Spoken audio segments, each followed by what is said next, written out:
Kembali lagi bersama kami di Hukum TV.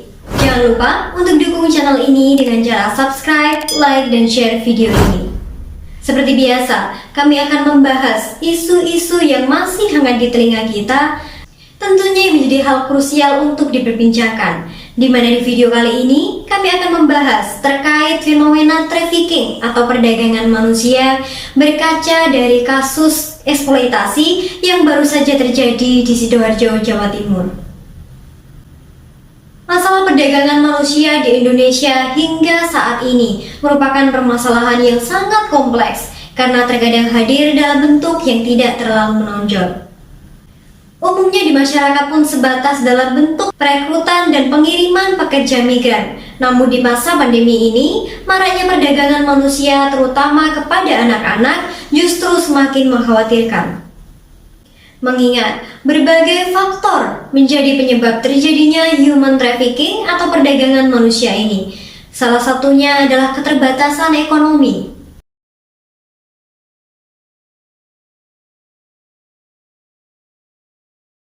Seperti pada kasus yang baru saja menjadi buah bibir di media, yakni kasus ibu yang menjual anak kandungnya sendiri untuk eksploitasi seksual komersial yang terjadi di Sidoarjo, di mana seorang ibu yang berinisial E yang berusia 35 tahun di Sidoarjo, Jawa Timur, tega menjual putri kandungnya yang berinisial Bunga yang berusia 14 tahun kepada sejumlah hidung belang dengan alasan untuk memenuhi kebutuhan ekonomi keluarga.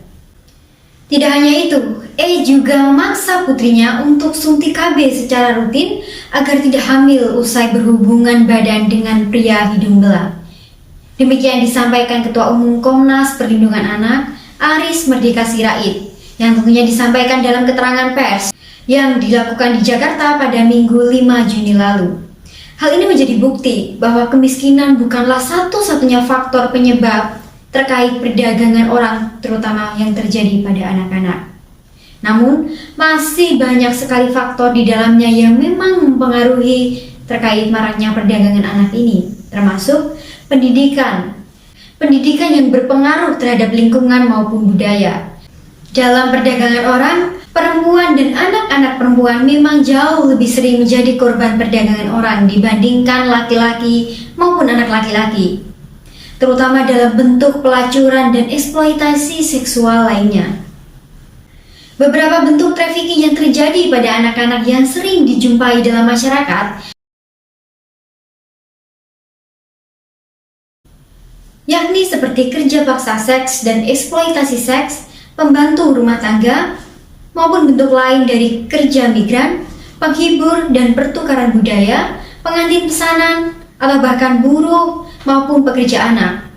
Selain itu juga terdapat penjualan bayi, pengedar narkotika, serta transplantasi organ tubuh.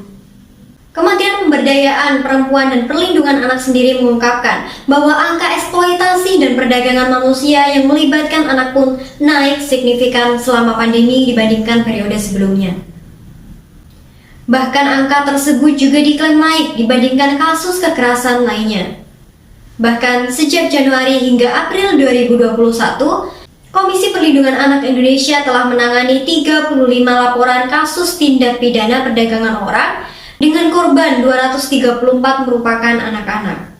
Dari jumlah tersebut pun, mayoritas atau sekitar 83% merupakan kasus kekerasan seksual atau prostitusi anak. Data perdagangan anak pun akan jauh lebih besar jika prostitusi atau pekerja seks komersial anak dipandang sebagai TPPO, karena diperkirakan sekitar 30% pekerja seks di Indonesia berusia anak-anak. Berdasarkan data International Labour Organization, pada 2020, lebih dari 40 juta orang di dunia menjadi korban TPPO. 1 dari 4 korban tersebut adalah anak-anak dengan beragam bentuk, seperti pelacuran, pekerja anak, hingga adopsi ilegal. Bahkan, ditemukan anak yang bertindak sebagai perantara dengan mucikari. Situasi pandemi memang mengakibatkan kondisi keluarga semakin rapuh, hingga mengakibatkan orang tua menuntut anak untuk turut menanggung beban ekonomi. Untuk itulah, mengatasi kasus perdagangan anak bukanlah perkara yang mudah, karena berbagai tantangan yang dihadapi tentunya. termasuk salah satunya yakni lemahnya pengawasan orang tua yang mengakibatkan terjadinya penyalahgunaan teknologi dan media sosial, hingga hal inilah yang menjadi pintu masuk dalam perdagangan anak. Jika dicermati kasus-kasus trafficking yang telah dilaporkan ke LBH Apik, dapat ditarik sebuah pola trafficking terhadap perempuan, terutama anak-anak, yakni lebih banyak menggunakan modus penipuan dengan dalih memberikan iming-iming pekerjaan yang layak dengan penghasilan yang cukup. Namun, ternyata anak-anak yang terjerat tersebut mendapatkan eksploitasi seksual. Modus tersebut cukup berhasil, mengingat korban yang ditawari pekerjaan adalah anak-anak yang mayoritas mencari nafkah untuk memenuhi kebutuhan hidup yang berada di bawah garis kemiskinan. Sejatinya, Indonesia telah memperbarui undang-undang tentang perlindungan anak, yakni Undang-Undang Nomor 17 Tahun 2016 tentang penetapan Perpu Nomor 1 Tahun 2016 tentang perubahan kedua atas Undang-Undang Nomor 23 Tahun 2002 menjadi undang-undang. Selain itu, pemerintah juga membuat Undang-Undang Nomor 21 Tahun 2007 tentang pemberantasan tindak pidana perdagangan orang. Kemudian dikuatkan dengan Peraturan Presiden Nomor 69 Tahun 2008 tentang gugus tugas pencegahan dan penanganan tindak pidana perdagangan orang. Bahkan, hingga kini telah terbentuk 32 gugus tugas provinsi dan 25 gugus tugas kabupaten atau kota. Namun, tetap saja masih terdapat tantangan dalam perlindungan anak, terlebih di masa pandemi ini.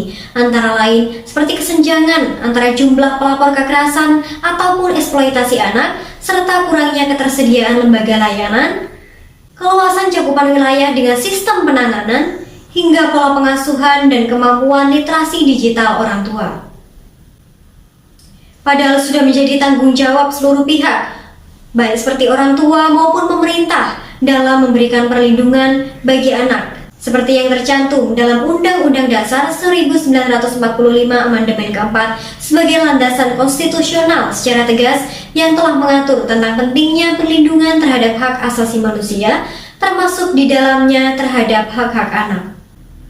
Sebagaimana dinyatakan dalam pasal 28B ayat 2 Undang-Undang Dasar Negara Republik Indonesia tahun 1945 yang menyebutkan bahwa setiap anak berhak atas kelangsungan hidup, tumbuh dan berkembang, serta berhak atas perlindungan dari kekerasan maupun juga dari diskriminasi. Dalam kerangka perlindungan hak asasi manusia, pada hakikatnya perlindungan terhadap anak merupakan salah satu perwujudan hak untuk hidup, hak untuk bebas dari perhambaan atau perbudakan. Hak asasi ini bersifat langgeng dan universal, yang artinya berlaku untuk setiap orang tanpa membeda-bedakan asal-usul, jenis kelamin, agama, serta usia, sehingga setiap negara berkewajiban untuk menegakkan tanpa terkecuali. Terlebih, segala bentuk perlakuan yang merusak hak-hak dasarnya dalam bentuk berbagai pemanfaatan maupun eksploitasi yang tidak berperi kemanusiaan haruslah segera dihentikan tanpa terkecuali. Bahkan pada kasus perdagangan manusia, posisi anak-anak benar-benar tidak berdaya dan juga lemah, baik secara fisik maupun secara mental, bahkan terkesan pasrah pada saat diperlakukan tidak semestinya. Untuk itulah, perdagangan manusia yang mayoritas korbannya adalah anak merupakan jenis perbudakan pada era modern yang merupakan dampak dari krisis multidimensional yang dialami oleh Indonesia. Meningkatnya kasus perdagangan anak tentu menjadi perhatian serius dalam usaha pemberantasan tindak pidana perdagangan orang, khususnya yang terjadi kepada anak-anak. Usaha tersebut tidak hanya berbentuk penegakan hukum secara preventif, represif, maupun responsif, tetapi juga usaha terkait dengan pemulihan atau perlindungan terhadap anak-anak yang menjadi korban dari tindak pidana perdagangan orang hingga sampai selesainya proses peradilan pidana dengan tujuan untuk memulihkan masa depan anak-anak. Sehingga, mencegah perdagangan anak menjadi tanggung jawab semua unsur masyarakat, mulai dari keluarga yang menjadi kelompok inti di masyarakat dalam memberikan perlindungan maupun edukasi. Selain itu, para pemangku kebijakan dapat berperan melalui sosialisasi edukasi, literasi, hingga peningkatan pengetahuan masyarakat tentang pekerja anak, serta dapat memberikan pemberdayaan ekonomi maupun akses pendidikan bagi keluarga yang tidak mampu agar anak-anaknya tidak menjadi korban dari perdagangan anak. Sekian video dari kami, terima kasih sudah menonton dan sampai jumpa di video berikutnya.